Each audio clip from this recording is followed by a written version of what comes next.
Chevre, how are you? I hope everyone is gesund, stark, und freilich, begashmis und bruchnis. I hope everyone is healthy, strong, and happy physically and spiritually. Today is Erev Shabbos Kodesh, Parshas Vayigash. And it's also the day after Hey Tevis. Yesterday was Hey Tevis. The upcoming week is going to be Asora B'Tevis. We have to understand the lesson behind Parshas Vayigash, Chodesh Tevis, and Hey Tevis. And what lessons do we derive in our Avodas Hashem? Today we're going to talk about themes which obviously come up often. And that is, first of all, what's emes Yiddish nachas, and also what it means to be alive. And these are central themes that are relevant to our daily lives. But before we begin, as usual, we'll start with a pasuk. And that pasuk is from Tilim, a prayer. And that pasuk is from Tilim, Kapitel Kuf Yutes, pasuk Lamed Zayin. Havereinai meirei shov, bidrachecho chayeni. Avert my eyes from seeing worthlessness. Sustain me in your ways. So that means that Merei Shov, life without Torah, is worthlessness. And Bidrachecha, when we go in your ways, Chayeni, that's when we truly are alive. My mashpia, Rabbi Yaakov used to say, sometimes by Fabregen Achabisal Mashke, what faith that gelebt? What does it mean you're alive? As a truck at the nicht to be gefahren. As a truck at the nicht to be gefahren. That you weren't hit by a truck. That just means that you're not dead. But to be alive means something else completely. So, where do we see it in this week's Parsha? In this week's Parsha, there's two major events, so to speak, about family life, which there's much to study and to learn and analyze. And that is, number one, how Yosef revealed himself to his brothers, and then how Yosef is reunited with his father. So, when after Yosef reveals himself to his brothers, he tells them what to tell his father. And there's parts of Shlishi and Revi in the Parsha, and Yosef is describing what they should tell the father, and Yosef tells them that the Eibishter sent you, the Eibishter made it that I should come to Egypt.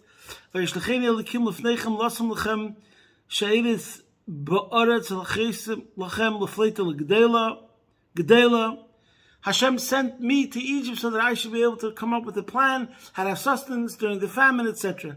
And in order to be able to provide for the family, that you guys should be able to survive.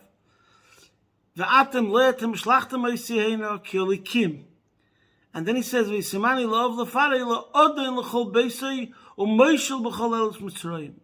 so he sent me here that I should become a master of the entire household of Paroi, and as a ruler in the entire land of Egypt. And he says, go tell that to Yaakov our father, that anyways, and then it says that they come to Yaakov and they tell him the story. And at first Yaakov cannot believe it whatsoever. And then it says over here that he sent them a wagon. And the pasuk says that after the brothers came back, Vayidabra Elav as kol divrei Yosef, asher dibra aleim, and they related to him all the words of Yosef that he had spoken to them.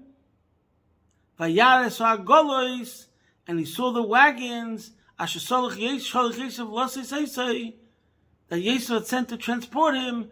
Vatchi ruach Yaakov aviyim. Then the spirit of the father was revived, Yaakov. And then Vayemi Yisrael, and then Yaakov says, Rav oid Yosef b'ni choi. He has much to be happy about because his son is alive. So, what I want to talk about today is there's one Sikha the Rebbe spoke to children, Zois Chanukah Tovshim Emhei, which the Rebbe said one word, and then there's what the Rebbe spoke on the day of Hey Tevis, of the Didan Notzach. And that's a Sikha which later put into the Likutei Sichos Chelik Lamed. So first, let's talk about what the Rebbe spoke in the Sikha to children. It says in the pasuk over here, as we just mentioned, that Yosef sent the wagons. Why did he send the wagons? And what does it mean over here? As Rashi points out, Vayidabra Elav is kol divrei Yosef. In other words, what did Yosef tell his brothers in order to make sure that Yaakov would believe that it's true? So Rashi says, Eis kol divrei Yosef, simin marsalahem. Yosef told his brothers to tell Yaakov to give over the shear, what they were learning 22 years before. When the last time they were together, Yaakov was giving a shear to Yosef in the inyan of Eglah Rufa, and then Yosef got separated. So Yosef sent a message to Yaakov that was the last shear that he heard from his father. The Parshas Eglah Rufa. Eglah could mean a wagon, a golois, but Eglah also is connected to a calf, a heifer. So, first of all, the brothers gave over in speech what Yosef told them to tell Yaakov. In other words, the shear, the inyan of Eglah Rufa, and also the fact that it was wagons is connected as a remez to the idea the word agolos is connected to Eglah Rufa. So, number one, the Rebbe brings out a point to the children that over here we see a lesson. How do you know that how you're supposed to learn something in Torah? You're supposed to learn something in Torah to such a degree that it becomes so engraved that after 22 years it's still alive. It's still fresh. And in a way, that's the deepest connection. The Rebbe doesn't mention this, but everyone also knows the famous Balaturim in this week's Parsha, where when Yehuda is talking to Yosef, why Binyamin can't stay there with Yosef, the pasuk says, "V'nafshei kshura b'nafshei," that their souls are bonded as one. The Baal Turim says kshura b'gematria Torah. The word kshura is 611 as the word Torah, and the Baal Turim says shalom ad mipiv Torah. That Binyamin learned from Yaakov Torah, similar to what it says by Yaakov and Yosef, but we won't get into that now. So Binyamin was connected to Yaakov. He was Yaakov's Talmud Muvak al Derech. And they were connected deeply mitzad the Torah. So there's that connection. So we see from the Balaturim over here, divested from Yaakov and Binyamin, we see the idea that Vaseis v'nafshei kshura b'nafshei. What's the deepest bond and connection that could be between two people if they're connected through Torah? And this is what Yosef is telling his father. V'nafshei kshura b'nafshei. I sat by you 22 years ago. Gelernt zusammen ein Inyan. Und ich hab nicht vergessen im Inyan. Der Inyan lebt noch bei mir. That's what's the ultimate Talmud. That's what the ultimate connection. That's the highest level. Actually, this Tishrei, I went to New York, and one of the highlights of my visit, I wanted to visit Rebbetzin Yael Khan, the wife of my mashpia. So when I went to visit her, she knows my family because my father-in-law, of Shalom, was Reb Nosson Gerari, and he was on the boat together with Reb Yael. When they came to America, they both went on the boat on Yud Aleph Shvat, Tovshin Yud. So they're connected, they're boyhood friends, Chaverim. So I visited her this Simchas Torah, Tovshin Pei Gimel. Reb Yael passed away last year. So when I came to her, she said something which is interesting. She says, "Tell me, why do you think your father-in-law was such good friends with my husband?" Aleichem Hashalom. She said they were so different in personality. She didn't elaborate. She just said they were so different in personality. So how are they such good friends? And then she answered it herself. She said, you know why they were such good friends? Because if they had a conversation in Chassidus a year ago, and my father-in-law lived in Montreal, and Rabbi lived in Crown Heights, New York. So if they met each other after a year, they were able to continue exactly where they were discussing previously in Chassidus. That's what she said to me.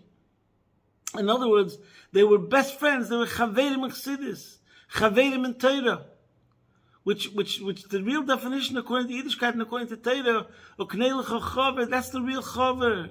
The chaver, which is like al derech chavrusa, you're connected through Torah. It's the deepest connection. The Torah is elikus, Torah is bli gvul, and when you're connected through Torah, it's the deepest connection that can be. And this she was saying, like my father-in-law and Rabbi Elkan, they were both very big scholars, maskilim and chassidus. V'nafshei kshuda b'nafshei, when you have a friend and you both live with concepts in Torah, that's the greatest connection that could be. And this is what the Rebbe spoke in that Sikh, the Tzivos Hashem, and the Rebbe said that this is how you see how you have to learn something, that it becomes so engraved by you, that it's still alive after 22 years. And then the Rebbe said that when you learn Torah in such a way, it's vatchi ruach Yaakov aviyim. The Rebbe said that Yaakov in Gan Eden gets a toises chayes from this, and then he's mo'er rachm rab on you to bring you everything good in life. So that's the one lesson. In other words, Yosef sent a message to his father that whatever you invested in me, the return is still there. The dividends are still there. That's number one. The second point, and this the Rebbe explains in the Sikh and Chelik Lamed, is that the message that Yosef wanted to tell Yaakov was that even though I departed from you, but that lesson that you taught me, which is now we're going deeper into this idea, the lesson of Egla Rufa. What's the lesson of Egla Rufa? We spoke about this not so long ago, Parshas Shoftim, that there's Canaan, the elders, the scholars, the leadership of the closest town of where this unsolved murder took place has to proclaim that it wasn't out of our negligence. We always give a person sustenance and security, escort and provisions, whoever is in our jurisdiction. And therefore, anyone who would be coming from our town or from our city or from our neighborhood would not be a neufel, would not be somebody who would be found in such a circumstance that he became murdered. In other words, we would definitely prevent a situation that there should be a homeless person that could be harmed. In other words, what's the message of Egla Rufa? The town has to bring an atonement, but they proclaim that we didn't do anything wrong. In other words, the message is that leadership in any situation has to take responsibility for the whole place, that there shouldn't be a situation where someone could become a neufel. And the same thing is true Baruchnius, that the person, whoever is part of a leadership, in other words, a follower of a leadership, if you're a citizen, so you're in this place where the leadership sustains you, gives you the values, gives you the virtues, gives you the guidance, gives you the education spiritually, so you should be able to survive whatever will come your way. And this is what Yosef is telling Yaakov. Tati, you gave me the education, you gave me the guidance, you gave me the values, you gave me the virtues, you gave me the principles that will sustain me and sustain me in whatever challenges I had to face. Even though I was in Egypt, and even though I was in Eretz Haaretz, and even though I was separated physically from a positive environment of Torah and Chassidishkeit, nevertheless, not only I survived, I thrived. So that's half of the message. We gave already now 2 messages connected to Egla Rufa, but wait, there's more. And in the Sikha and Chelik Lamed, the Rebbe explains that Yosef is superior to Yaakov. As it's explained in Chassidus, that Yaakov is the Ovis, and the Ovis and the rest of the Shvatim had to live a life that they were secluded from the cosmopolitan city life. They were country dwellers, not city dwellers. And because they were not at such a level that they can go into Eretz Haaretz, into Paris, into Las Vegas, into Tel Aviv, call it whatever you want, a place that could be surrounded with rampant secularism, and not only stay as strong and not become harmed, but on the contrary, to thrive and influence the surroundings. And this is the Chiddush of Yosef. And this is the message also that Yosef is telling Yaakov. Not only didn't I go down, which that's what you gave me the power for, through Eglah Rufa, the message of Eglah Rufa, whatever you gave me, kept me strong, that I was inculcated enough, that I didn't get influenced from my surroundings. With that itself is an awesome achievement. But wait, there's more. There's an achievement which is Yosef's achievement. There's an achievement which makes Yosef unique and superior, even from Avram, Yitzchak, Yaakov, and all the other Shvatim. Yosef is that special soul that the whole Bnei Yisrael had to have Yosef being the one who's Noyeh Ketzayin Yosef. Yosef is such a super soul, such a super koyach, that he not only doesn't go down and remains as strong as ever, but he becomes even more powerful. He's Moishel HaMitzrayim, which is a unique thing. That he can be in a Eretz Haaretz, and you become the Mashpia. And this is where Bnei Yisrael get the koyach. Not only to survive Golus, which that itself is an amazing achievement, that no matter what will come your way, whatever challenges, adversity, you'll triumph, which means that it didn't get you down, that itself is a triumph. But more than that, that you'll be able to accomplish from Yosef Li Bein Acher, to take a situation of Acher, negativity, the lowest of the low, the furthest of the furthest, and make from the Acher Bein, to transform that we get from Yosef. And that's also part of the message, what Yosef is giving his father.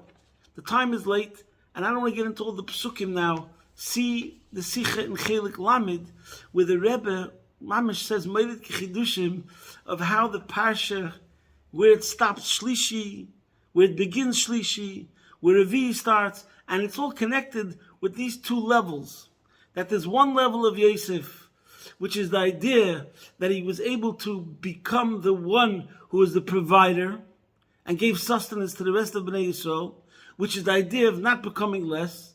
But then there's the greater idea of Yosef, where he's Moishel, where he gives hashpah, he has a positive effect on his surroundings, and that's what Yosef is telling his father. And we mentioned the idea of nachas, and that's because when you see in the pasuk, when he gets the message with that golus, he says Vayema Yisrael Rav. So first of all, Mefarshim being out there over here, we switch back to the name Yisrael, because Yaakov is the name of a Yid, where he's connected to Esav. Yodoy Chezes Bakev Esav. Yisrael is the name of a Yid, the way he dominates and is superior. And this message of Yosef telling his father that he's being mashpia in Egypt is similar to the idea of Yisrael dominating. Rav means a great abundance of profit, which is accomplished through Yosef. But then the word is Yosef b'nichoi, or Yosef b'nichoi. When the brothers told him that Yosef was still alive, so they just said, Oy Yosef chai, Yosef's alive. But what does it mean he's alive? That he's the president of the United States of America? That he's the CEO of a company that's the biggest, richest company in the world? No, that's not what Yaakov is interested in. What Yaakov is interested in is the message Vayaras Hagolos. And then Vatchidu Ach Yaakov Avim. And then he says, Oy Yosef b'nichoi. Because that's the main word. What says as malept? I'm malept mit Teiras, nicht kein Peirish yoren. And that's a message again and again that we see in these Parshas. Whether it's Parshas Vayigash, like all these things we spoke about, Vatchidu Ach Yaakov Avim, and Rashi says he got back to Ruach HaKodesh. So again, what does it mean that Uvgelept? Spiritually. What does it mean Yosef is alive? Spiritually. I'm going to see that soon. Everyone knows the word of Vayechi Yaakov Eretz Mitzrayim. Dafkin Eretz Mitzrayim is Vayechi. Even though in that parsha he passes away, like the Rebbe explains in many sichas. Vayechi Yaakov talks about after Yaakov passes away in the parsha, and Chai Sarah also talks after Sarah passes away. And the message in both places is the same: that in Yiddishkeit life is not measured by living physically, but life is measured by spirituality. And this is the message of Hey Tevis. Without elaborating, there was a court case, and as the Rabbi explained, I'm going straight to the spiritual issue over here, that this was a complaint. For some reason, there was a view, a perspective, on some level, that maybe the movement of Chabad is not as alive, is not as thriving, maybe it's not as active. And the answer is no. As time goes on, when it comes to spirituality, we're truly alive. We're becoming more active, more vibrant, more energetic, spreading more and growing more and advancing more and achieving more and accomplishing more. Because when it comes to spirituality, there's no end, and that's a sign of true life, that it keeps on growing and growing, and it can grow more, because there's no end to how much it can grow, because we're talking about spiritual matters, we're talking about infinity, and there's no limits. And that's the sign of true life and true growth. And that's the message of Hey Tevis, that even though the Rebbe was speaking about this concerning the Frierdiker Rebbe, that there was something, there could be the estalkus of a tzaddik, but it doesn't mean that anything got diminished or that there was any weakening or deterioration. On the contrary, it's stronger, more intense, more powerful, more concentrated, etc. And that's the message of Hey Tevis. The message of the month of Tevis is a similar message as the Rebbe explains in the Sikh and Chelik Tezvav. Tevis is the month which is the coldest month. Death is connected to coldness. Right now in America, it's very cold in New York and Buffalo, etc. In any case, so there's the Hayom Yom, and the Rebbe brings it down, look at the Sikhs of the Hayom Yom Mivir Alf Sivan, where it says that we don't have to explain what it means, Tchias HaMesim, a resurrection of the dead, according to in Avodas Hashem. He says, Ames is kalt, something that's not alive is cold. Es nudaz kalte zach vi seichel ativi and seichel anushi. There's nothing as cold as human intellect. Und wenn der seichel ativi versteht ha soge elikis, und die midische beseichel werden spol und geriet von dem Geschmack sichli. When your human intellect becomes inspired by a godly intellect, and your emotions become ignited from the enjoyment of this understanding of Elikus, is thus that this is the true revival of the dead. So this is the lesson we have to take. We have to be alive. Alive means with a fire and with a vitality and a warmth and an excitement. And that means in our Avodas Hashem, and it means that we always have to look at wherever we're holding and to make sure the real sign of something which is growing is not only that it remains in the status quo, as strong as before, but it has to be stronger than ever before. And to do that, we have to always constantly light that fire by learning Chassidus, and that's how we fight the coldness and the heresy and the indifference, etc., etc. And this is the message and the antidote. This week is Asara B'Tevis, which was a situation where there was lack of brotherly love. Again, there was missing the warmth and the love. Ben Adam L'Chaveroi, and the Eibusher should help. We should reinbringen a Lebendigkeit und a fire und a Warmkeit in all our Avodas Hashem, Ben Adam L'Chaveroi and Ben Adam L'Mokim. The Eibusher should help that in Mirz Hashem, Yehovchu Yom Elu, in Mirz Hashem, we won't have to come to the fast day. Yehovchu Yom Elu, L'Sosna L'Simcha L'Medim Tevim, B'Bias HaMashiach, Teikef Miyad Mamish. Posting from my home, Be'ez Hashem Yisborech, your man in Melbourne.